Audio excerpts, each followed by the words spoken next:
Hello everyone, topic start करने के पहले एक छोटा सा इंस्ट्रक्शन। एसएससी जेई के लिए बेस्ट बुक्स और टेस्ट सीरीज का लिंक मैंने डिस्क्रिप्शन में दे दिया है, प्लीज़ चेक इट। अब हम टॉपिक स्टार्ट करते हैं। तो आज हम बात करेंगे ब्रेकिंग ऑफ डीसी मोटर। तो मेनली हम लोगों को 3 टाइप्स का ब्रेकिंग पढ़ना पड़ता है डीसी मोटर का। प्री के लिए अगर आप देखेंगे तो डायरेक्ट क्वेश्चन आता है, न्यूमेरिकल नहीं आता है इस टॉपिक से। और अगर आप मेंस लिखने जा रहे हैं तो आपको ये तीनों ही प्रोसेस पूरा एक्सप्लेन करना पड़ेगा विद डायग्राम, और जो मेन पॉइंट्स है उसको आपको अंडरलाइन करना पड़ेगा। तो आइए देखते हैं क्या क्या टाइप्स होता है हमारा ब्रेकिंग ऑफ डीसी मोटर का। तो पहले हम टाइप्स पढ़ेंगे और क्यों ज़रूरत पड़ता है ब्रेकिंग का वो पढ़ेंगे। तो एक बार आप नोट कर लीजिए, मेनली ये 3 टाइप्स का हमारा प्रोसेस होता है, ब्रेकिंग टाइप्स होता है। पहला हम पढ़ते हैं प्लगिंग। प्लगिंग ब्रेकिंग का एक तरीका है प्लगिंग, जिसको हम बोलते हैं काउंटर करंट ब्रेकिंग। ये फर्स्ट टाइप हो गया हमारा ब्रेकिंग का। सेकंड जो होता है हमारा वो होता है डायनामिक ब्रेकिंग। डायनामिक ब्रेकिंग इसी को हम और क्या बोलते हैं, इसी को हम बोलते हैं रियोस्टैटिक ब्रेकिंग। रियोस्टैटिक ब्रेकिंग, तो अगर आपको रियोस्टैटिक दिखाई दे रहा है तो मतलब डायनामिक के बारे में ही बात कर रहा है ये। और थर्ड जो हम पढ़ते हैं वो होता है रीजेनरेटिव ब्रेकिंग। तो सबसे पहले तो आपको ये टाइप्स पता होना चाहिए, उसके बाद में ब्रेकिंग की क्यों रिक्वायरमेंट होती है वो मैं आपसे डिस्कस करूँगी। तो इसको आप नोट करिए। और उसके बाद देखिए क्या होता है कि हम लोगों को क्विक स्टॉपिंग की ज़रूरत होती है। जब क्या होता है, अगर हम लोड को डिसकनेक्ट करते हैं हमारे मोटर से, लोड को डिसकनेक्ट होने के बाद सप्लाई से डिसकनेक्ट किया जाता है, तो उसके लिए डिले नहीं होना चाहिए। अगर मोटर को स्टॉप कर रहे हैं तो उसी पॉइंट पे वो ब्रेक हो जाना चाहिए, स्टॉप हो जाना चाहिए। लेकिन नहीं होता है क्योंकि उसमें काइनेटिक एनर्जी पार्ट्स में स्टोर होता है, रोटेटिंग पार्ट्स में इनर्शिया की वजह से, इसलिए वो क्विक स्टॉपिंग नहीं हो पाता है। तो देखिए इसकी वजह से हम लोगों को क्विक स्टॉपिंग का एक नीड होता है, क्योंकि इसमें क्या होता है ब्रेकडाउन होने का चांसेस है, डैमेज हो सकता है हमारी मशीन को। तो देखिए due to the kinetic energy stored in the rotating parts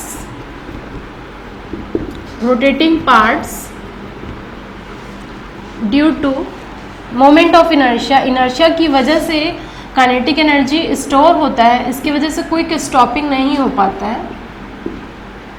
due to the kinetic energy stored in the rotating parts due to moment of inertia, motor does not stop quickly ये stop नहीं हो पाता। और अगर quick stopping ना हो तो इसकी वजह से क्या होता है, हैवी डैमेज हो जाता है मशीन को। तो ये आपको ध्यान रखना है। इसकी वजह से हम क्या करते हैं, रिवर्स फोर्स इज अप्लाइड। एक रिवर्स फोर्स अप्लाई करना पड़ता है, इसी को हम बोलते हैं braking force, known as braking force. Braking force apply करना पड़ता है क्विक स्टॉपिंग के लिए, क्योंकि हमारा मोटर जो है वो डैमेज होने का चांसेस होता है। और अगर क्विक स्टार्टिंग है तो देखिए क्विक स्टार्टिंग ना भी हो, थोड़ा सा डिले हो तो वो चल जाता है, लेकिन हमारे मशीन में क्विक स्टॉपिंग बहुत ही ज़्यादा ज़रूरी है। तो आपको क्या करना है, ये 3 टाइप्स बताना है। उसके बाद आपको लिखना है ये point, due to the kinetic energy stored in the rotating parts due to the movement of inertia the motor does not stop quickly. So in order to stop the motor quickly a reverse force is applied which is known as the braking force। ये आपको लिखना है paragraph. अब हम देखते हैं types क्या होता है, कितने टाइप्स के होते हैं। तो पहला आप डालिएगा प्लगिंग। प्लगिंग को हम और क्या नाम से जानते हैं, काउंटर करंट ब्रेकिंग। तो देखिए अगर हम एमसीक्यूज की बात करें तो एमसीक्यूज में प्लगिंग बहुत ही इंपॉर्टेंट हो जाता है। डायरेक्ट क्वेश्चन आपसे पूछता है, आपको सिर्फ इसकी प्रॉपर्टीज और फीचर्स ध्यान रखना है कि क्या फीचर्स है प्लगिंग के। फर्स्ट पॉइंट आप डालिए plugging.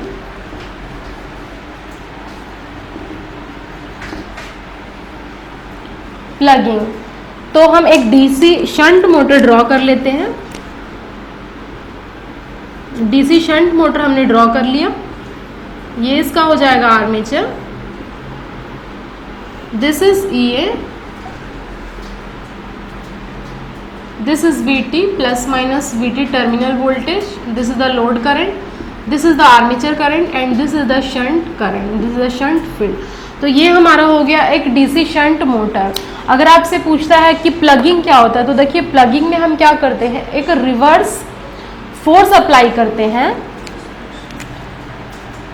A braking torque is applied,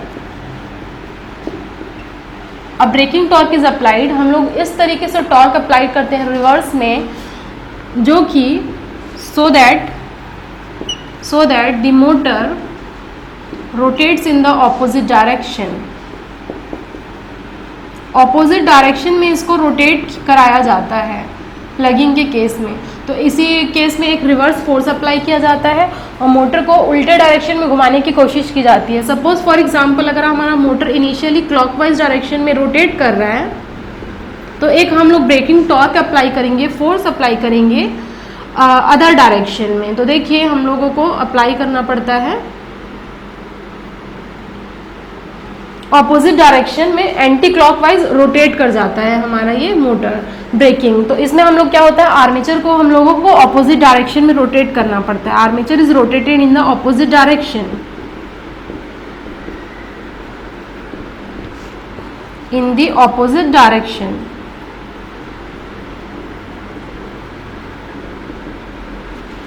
तो आपको ये दो पॉइंट्स अंडरलाइन करना है, मार्क करना है कि हम लोगों को motor rotates in the opposite direction. Second point, armature is rotated in the opposite direction. तो थ्योरी ज़्यादा कुछ नहीं है इसमें, आपको बस यही एक्सप्लेन करना है कि आर्मेचर को हम लोग ऑपोजिट डायरेक्शन में रोटेट करते हैं और इसकी वजह से इसको हम लोगों का नाम है काउंटर करंट ब्रेकिंग मेथड भी बोला जाता है इसको। अगर आप इतना नोट कर लिए हैं तो आपको क्या नोट करना है आगे देखिए। हम लोग जानते हैं टॉर्क क्या होता है, देखिए टॉर्क, इसको आप रिमूव कर दीजिए।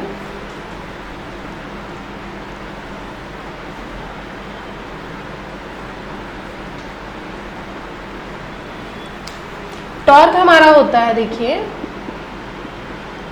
Torque T proportional to phi IA, यही होता है। ये हमारा बिल्कुल बेसिक इक्वेशन है टॉर्क का, जो हम अब तक पढ़ते आ रहे हैं। तो नॉर्मल कंडीशन में ये फाई IA के प्रोपोर्शनल हुआ, लेकिन ड्यूरिंग प्लगिंग में क्या हो रहा है, हमारा आर्मेचर को हम लोग रोटेट कर रहे हैं ऑपोजिट डायरेक्शन में। तो हमारा IA चेंज हो जाएगा, माइनस IA से रिप्लेस हो जाएगा, क्योंकि अगर वो क्लॉकवाइज हो रहा था तो अगर हम प्लस ले रहे हैं तो एंटी क्लॉक में माइनस लेना पड़ेगा, तो हमारा IA कन्वर्ट हो जाएगा माइनस IA में।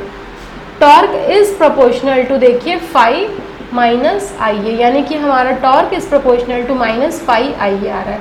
तो हम बोल सकते हैं इनिशियल हमारा डायरेक्शन अगर क्लॉकवाइज था तो अब वो एंटी क्लॉकवाइज हो रहा है, या फिर वाइस वर्सा हम बोल सकते हैं, चेंज हो जाएगा डायरेक्शन। प्लगिंग के केस में armature rotate in the opposite direction, this is the main point.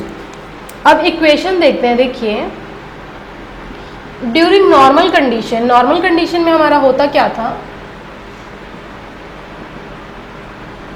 During the normal condition current, armature current हम लोगों का होता है, देखिए IA is equal to VT minus EA upon, और EB मोटर के केस में हम लोग बैक EMF ले लेते हैं, डिवाइडेड बाई RA होता था। यही होता था armature current, VT minus EB upon RA। This is equation 1 है ये। लेकिन प्लगिंग के केस में अगर हम लोगों को करंट निकालने बोले तो हम लोग बोलेंगे ड्यूरिंग प्लगिंग के केस में क्या होता है, प्लगिंग के केस में हमारा armature current IA is equal to VT plus EB upon RA plus RB। अब आप सोच रहे होंगे कि ये RB मैंने क्या लिखा है और इसको प्लस क्यों लिख दिया, तो पहले आप ये नोट करिए, फिर हम देखते हैं RB क्या है और प्लस क्यों आया हुआ है।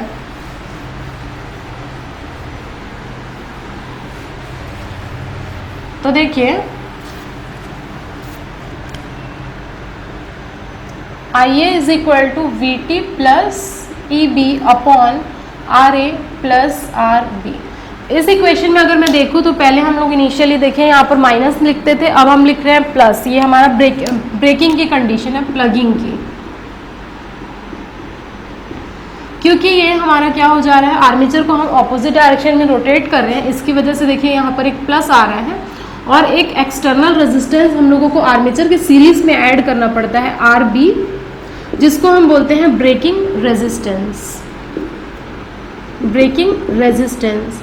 और ये ऐड करना ज़रूरी है, क्योंकि अगर हम ये ऐड नहीं करेंगे तो हमारा करंट बहुत ज़्यादा हाई हो जाएगा। देखिए सिर्फ आरए रहेगा तो हमारा आरए का तो वैल्यू ऑलरेडी कम होता है, बहुत 0.5 समथिंग होता है, जिसकी वजह से हमारा आर्मेचर करंट बहुत ज़्यादा हाई हो जाता है।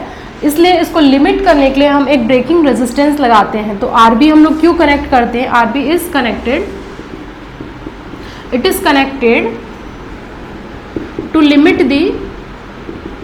Limit the armature current. Armature current को कम करने के लिए हम लोग एक ब्रेकिंग रेजिस्टेंस लगाते हैं, आरबी, जिसे आरबी कहते हैं।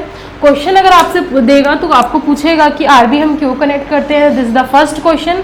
सेकंड क्वेश्चन, प्लगिंग मेथड क्या होता है, तो आप बोलेंगे armature is rotated in the opposite direction. और अगर आपको इक्वेशन पूछता है तो ये इक्वेशन होना चाहिए। देखिए इस मेथड का ये बहुत ज़्यादा एप्लीकेबल है, बहुत सारे एप्लीकेशंस है इसके, लेकिन इसका एक छोटा सा डिसएडवांटेज ये है कि जो हम एक्सटर्नल रेजिस्टेंस देखिए आरबी लगाए हुए हैं, एडवांटेज तो बहुत सारा, सिंपल मेथड है और बहुत सारा जगह पे यूज़ होता है, लेकिन अगर डिसएडवांटेज देखिए तो डिसएडवांटेज हमारा यही रहेगा कि आरबी की वजह से हमारा क्या हो जाएगा, I²R लॉस होगा, I²R लॉस हो जाएगा। तो यहाँ पर पावर डिसिपेशन हो जाएगा, पावर डिसिपेशन हो जाएगा हमारा प्लगिंग के केस में। तो फर्स्ट आपको वो वाला एक्सप्लेन करना है, उसके बाद सेकंड आप लोगों को ये एक्सप्लेन करना है, थर्ड में आप लोगों को ये एक्सप्लेन करना है एक्सप्रेशन और आरबी क्यों यूज़ करते हैं और डिसएडवांटेज। अगर आप इतना ड्रॉ करते हैं तो आपको कंप्लीट फुल मार्क्स मिलेंगे प्लगिंग के लिए। और 5 नंबर में आता है तो आप ये एक्सप्लेन करिएगा, अदरवाइज ये 10 क्वेश्चन आता है, 10 मार्क्स के क्वेश्चन में आता है explain the braking of DC motor. तो उम्मीद है ये आपको अच्छे से समझ में आया होगा। अगर समझ में आया है तो हम नेक्स्ट मेथड देखते हैं, डायनेमिक रियोस्टेट, डायनेमिक और रियोस्टेटिक मेथड।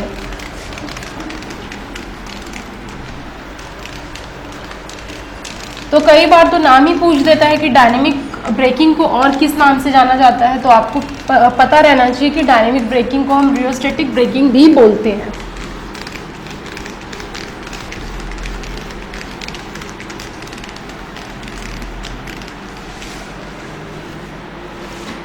तो सेकंड हमारा मेथड आ जाता है, the second method is the dynamic,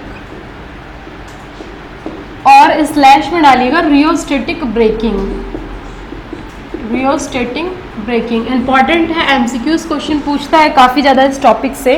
DC motor का अगर ब्रेकिंग आया तो एमसीक्यूज क्वेश्चन या फिर मेंस में भी इंपॉर्टेंट हो जाता है ये टॉपिक। तो देखिए डायनेमिक ब्रेकिंग में हम करते क्या हैं, first point the armature is disconnected from the supply से क्या किया जाता है, डिसकनेक्ट किया जाता है हमारे आर्मेचर को। जैसे कि देखिए अगर हमारा ये शंट मोटर है, डीसी शंट मोटर है, अगर मैं नॉर्मल कंडीशन में देखूं तो ये हमारा डीसी शंट मोटर कुछ इस टाइप से होगा, कुछ इस टाइप से होगा। देखिए ये हमारा हो जाएगा VT टर्मिनल वोल्टेज, ये हमारा हो जाएगा आर्मेचर लोड करंट IL, ये आर्मेचर करंट हो जाएगा, this is EA, this is ISH and this is RSH। तो ये हमारा नॉर्मल कंडीशन में हो जाएगा, under normal condition operation, under normal condition, ठीक है। लेकिन जैसे ही हम लोगों को स्टॉप करना है, मोटर को स्टॉप करना है और ब्रेकिंग टॉर्क अप्लाई करना है, तो इस मेथड में क्या किया जाता है, इस मेथड में हम लोग आर्मेचर को सप्लाई से डिसकनेक्ट कर देते हैं। देखिए प्लस माइनस VT, और जो हमारा आर्मेचर था ये वाला, इसको हम क्या करते हैं, एक ब्रेकिंग रेजिस्टेंस से कनेक्ट कर देते हैं, जिसको हम बोलते हैं RB। ब्रेकिंग रेजिस्टेंस के अक्रॉस हम कनेक्ट कर देते हैं हमारे आर्मेचर को, और फील्ड को एज इट इज़ देखिए सप्लाई से कनेक्ट करके रखते हैं। तो ये हमारा ISH था, अभी भी ISH ही रहेगा, लेकिन जो आर्मेचर था देखिए, armature is connected to the external resistance, और रियोस्टेट से कनेक्ट कर दिया जाता है एक्सटर्नल रेजिस्टेंस RB से, या फिर ब्रेकिंग रेजिस्टेंस भी बोलते हैं। तो ये इसका डायग्राम हो जाएगा। ये कब हो जाएगा, during dynamic braking. During dynamic braking में हम ये करते हैं कुछ इस तरीके। तो सेकंड पॉइंट आप देखिए, फर्स्ट पॉइंट तो हम लोगों ने लिख लिया कि armature is disconnected from the supply, the armature is connected to the external or braking resistance, external slash braking resistance, braking resistance RB से हम कनेक्ट कर देते हैं हमारे आर्मेचर को, और देखिए फील्ड को एज इट इज सप्लाई में कनेक्ट करके रखे हैं। The field is connected to the supply,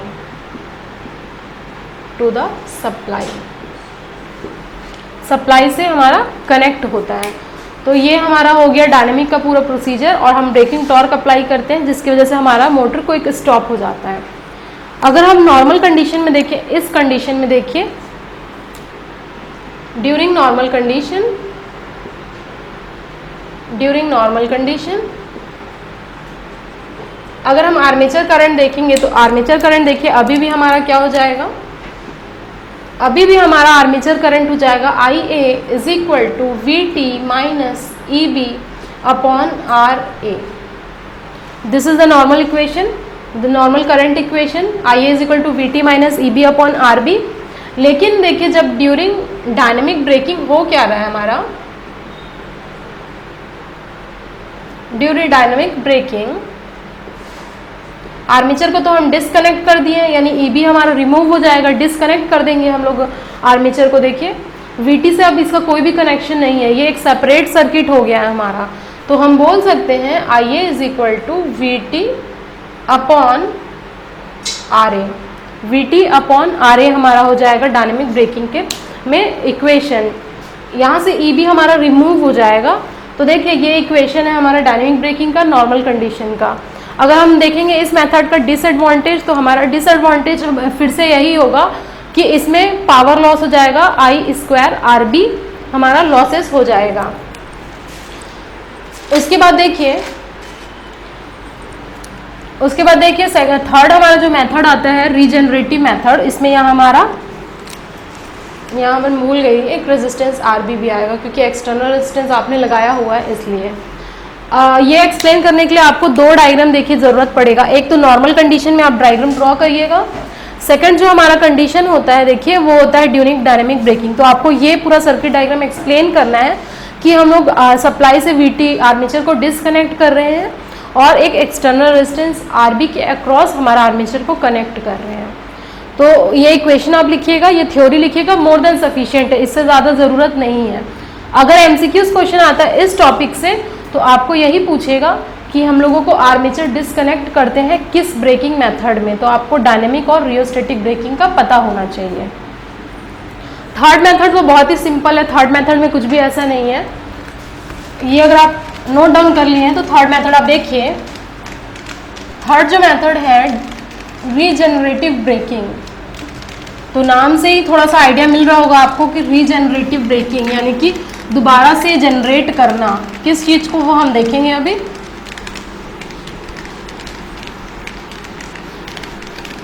तो बहुत सा सिंपल सा है टॉपिक, इजी है एकदम, इससे रिलेटेड MCQs क्वेश्चन काफ़ी इजी आते हैं, न्यूमेरिकल नहीं आता है। थर्ड देखिए, थर्ड जो हमारा मेथड है वो हो जाएगा रीजनरेटिव ब्रेकिंग। इसका कोई दूसरा नाम नहीं है, इसको रीजनरेटिव ब्रेकिंग ही बोलते हैं।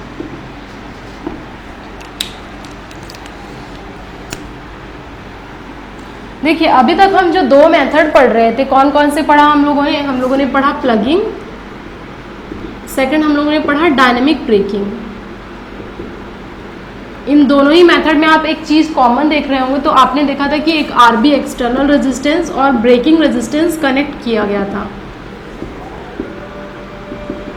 ब्रेकिंग रेजिस्टेंस आपको कनेक्ट करना पड़ रहा था, जिसकी वजह से हो क्या रहा था इस मेथड में, मेथड दोनों ही अच्छा है लेकिन इसमें एक एक्सटर्नल पावर लॉस हो रहा था। देखिए I²R लॉसेस हो जा रहा था, जो कि अननेसेसरी है, वेस्टेज है हमारा पावर। अगर पावर लॉस बढ़ेगा तो एफिशिएंसी मशीन की कम हो जाएगी।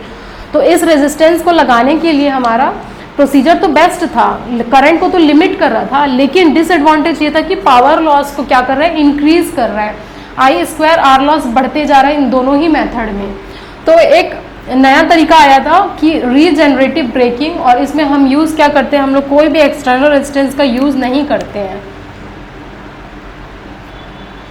तो ड्यू टू, आपको फर्स्ट पॉइंट इसमें ये लिखना पड़ेगा, due to the braking resistance RB, braking power loss या फिर power loss occur, that is I²R loss occur in the machine, hence efficiency will be lower,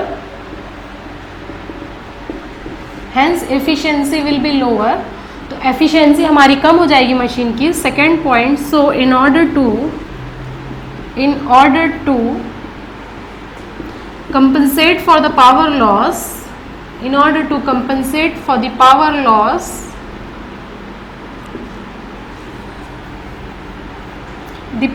the energy is fed back to the power supply circuit। Power supply circuit में हम जो energy आ रहा था उसको दोबारा से फीडबैक करते हैं, और इसी को ही बोलते हैं रीजनरेटिव टेक्निक। तो होता क्या है कि हमारा रीजनरेशन कुछ इस तरीके से किया जाता है, the regeneration is done in such a way, कुछ इस तरीके से हम करते हैं कि जो हमारा बैक EMF EB था, in such a way that the back EMF EB is greater than the terminal voltage,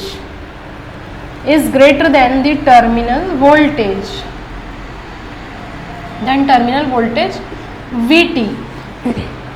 तो फर्स्ट हमारा क्या तरीका कि पावर लॉस हो रहा था I²R लॉस, तो उसी को कंपनसेट करने के लिए जो हमारा वेस्ट हो रहा था एनर्जी, उसको वापस से फीडबैक किया जाता है पावर सप्लाई सर्किट में। और किस तरीके से रीजनरेशन देखिए किया जाता है कि जो हमारा बैक EMF EB है वो ग्रेटर मिलना चाहिए टर्मिनल वोल्टेज से। तो यहाँ पर आप टर्मिनल वोल्टेज मार्क कर लीजिए, टर्मिनल वोल्टेज से ग्रेटर होता है। अब आपको पता है जब भी हमारा अगर बैक EMF ग्रेटर हो गया टर्मिनल वोल्टेज से, यानी कि EB is greater than VT, तो ये कंडीशन होती है हमारा जनरेटर में हमेशा बैक EMF या फिर नॉर्मल आप EMF बोलेंगे वो ग्रेटर होता है VT से। तो हम बोल सकते हैं the motor act as a generator, यानी कि एज अ जनरेटर इसको चलाया जाता है और एक ब्रेकिंग टॉर्क ऑपोजिट डायरेक्शन में क्रिएट किया जाता है, जिसको हम बोलते हैं ब्रेकिंग फोर्स या फिर ब्रेकिंग टॉर्क बोला जाता है। तो a reverse torque is applied,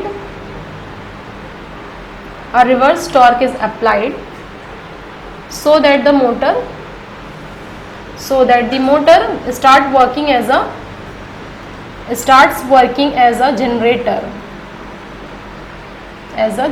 यानी कि जनरेटर की तरह ये काम करना शुरू कर देता है। और हम बोलेंगे कि फिर रीजनरेशन होता है और हमारा ब्रेकिंग टॉर्क अप्लाइड होता है। तो देखिए ये 3 तरीका है। क्वेश्चन अगर आप MCQ सॉल्व करने जा रहे हैं तो अगर रीजनरेटिव का पूछ रहा है इस टॉपिक से, तो आपको बस यही बोलेगा कि मोटर को कैसे चलाया जाता है। तो आपको पता होना चाहिए motor will start act as a generator, first point. Second point, इसमें बेस्ट मेथड होता है क्योंकि इसमें कोई भी I² लॉस नहीं होता है। हम लोग जो भी वेस्ट हो रहा था उसी को भी फीडबैक कर रहे हैं और वापस से एक ब्रेकिंग टॉर्क अप्लाई कर रहे हैं। तो देखिए MCQs क्वेश्चन, और अगर आप में मेंस लिखने जा रहे हैं तो मेंस में ये थ्योरी लिखना पड़ता है, इसमें ज़्यादा कोई डायग्राम नहीं है, सिर्फ आप बता सकते हैं कि मोटर जनरेटर की तरह काम कर रहा है। तो ये पूरा 3 तरीका है, अच्छे से लिखिएगा। MCQs क्वेश्चन हम आने वाली क्लास में देखेंगे। Thank you everyone for watching this video till end. If you like this video, share with your friends and subscribe this channel. Don't forget to press the bell icon button to get further updates. और अगर आप हमारे Telegram channel से जुड़ना चाहते हैं तो उसका भी लिंक मैंने डिस्क्रिप्शन और फर्स्ट कमेंट में दे दिया है, please check it. SSC JEE के लिए बेस्ट बुक्स और टेस्ट सीरीज का भी लिंक मैंने डिस्क्रिप्शन में दे दिया है। Thank you very much, see you soon in the next video.